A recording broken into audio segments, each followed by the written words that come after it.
어떤 사람은 사람들이 보기에는 신앙생활을 잘하고 있는 것 같은데 막상 안을 들여다보면 이런저런 시험 환란으로 인해 고통당하는 것을 봅니다.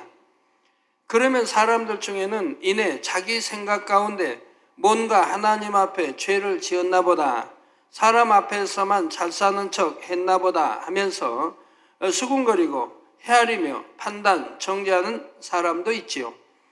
물론 하나님의 자녀들이 하나님의 말씀을 지키며 진리 안에 살아갈 때는 하나님께서 지켜주심으로 시험이나 환란을 면하게 됩니다.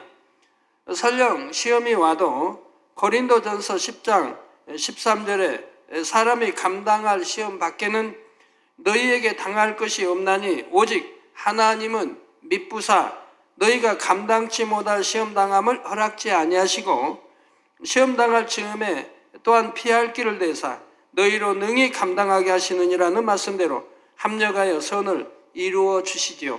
따라서 자신이 하나님으로부터 지킴받지 못하고 시험 환란으로 인해 고통을 당하고 있다면 자신이 하나님 앞에 바르게 가고 있는가 스스로를 점검해 보는 것은 꼭 필요합니다. 하지만 때로는 신앙생활을 잘 하는데도 어떤 시험이 오는 경우가 있죠. 이는 곧 축복을 주시기 위해 허락된 시험입니다.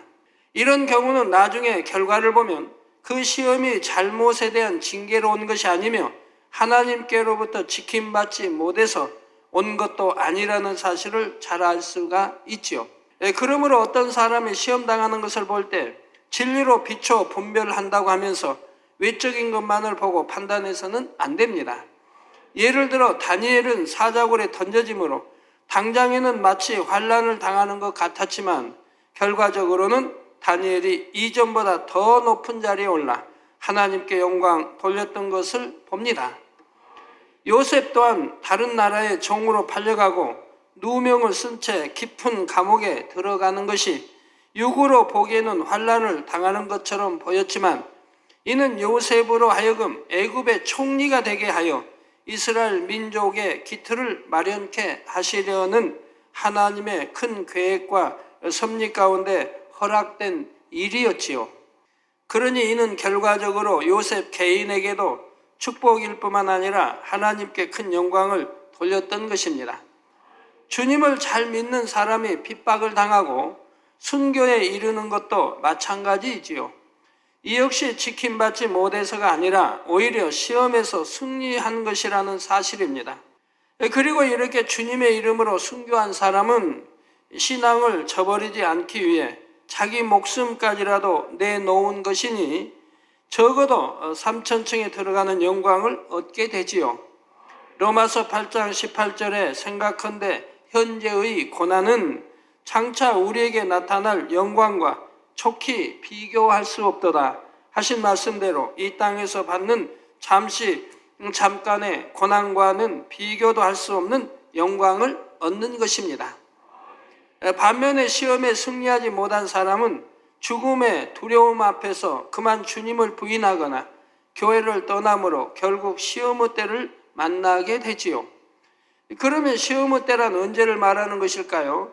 시험의 때란 진리 안에 살지 못하는 사람 또는 주님을 배신하고 떠난 사람, 이런 사람들에게 원수마귀 사단이 가져다 주는 갖가지 시험의 때를 말합니다. 그런데 이 시험의 때가 의미하는 좀 더 구체적인 직접적인 때는 10절 후반절에 이는 장차 온 세상에 임하여 땅에 거하는 자들을 시험할 때라 말씀한 대로 바로 장차 이 땅에 임하게 될 7년 환란의 때이지요. 따라서 마지막 때를 살아가는 성도라면 더더욱 이 시험의 때를 만나지 않도록 깨어 근신하며 신앙생활을 해야 합니다. 만약 마지막 때를 사는 성도가 적당히 교회만 왔다 갔다 하면서 말씀대로 살지 못하며 세상과 타협하고 만다면 결국 주님 오실 때 들림받지 못하고 이 땅에 남아 7년 대환란에 빠지는 비극을 당하게 되기 때문이지요.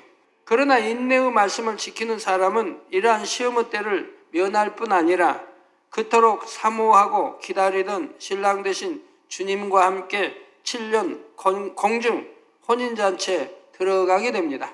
어느 편을 택할 것인가는 바로 각자의 선택에 달려 있으며 그 선택의 결과에 대한 책임 역시 스스로가 영원토록 져야 한다는 사실을 알아야 합니다.